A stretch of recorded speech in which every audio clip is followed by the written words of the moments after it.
ঘড়িতে বাজে রাত 2:30। আমি তো উঠে পড়েছি। গত দুদিন এসআইআর এর চাপে অফিসেই থাকতে হয়েছিল, কিন্তু আজকে বিশেষ কাজের জন্য বাড়িতে ফিরতেই হবে। তাই গুটি গুটি পায়ে আমি বেরিয়ে পড়লাম। আর চারিদিক দেখো, পুরো নিস্তব্ধ, কোনো জনমানব নেই। শুধু আমি একাই হেঁটে চলেছি বাস ধরার জন্য। এই যে এটা হচ্ছে হোগলাবাড়ি মোড়।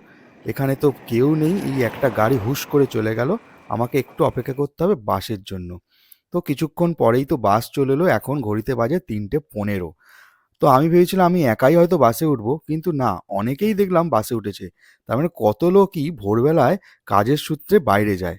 তো যাই হোক, এইসব করতে করতেই তো চলে এলাম মেচেদা স্টেশনে। ও বাবা, দেখি একটা ট্রেন দাঁড়িয়ে আছে। তো এই ট্রেনটা ধরতেই হবে, কারণ এর পরের ট্রেন অনেক পরে। তো দৌড়ে দৌড়ে গিয়ে ট্রেনে উঠে চলে এলাম চেঙ্গাইলের নদীর ঘাটে। কি সুন্দর লাগছে দেখো। তো ফাইনালি বাড়ি।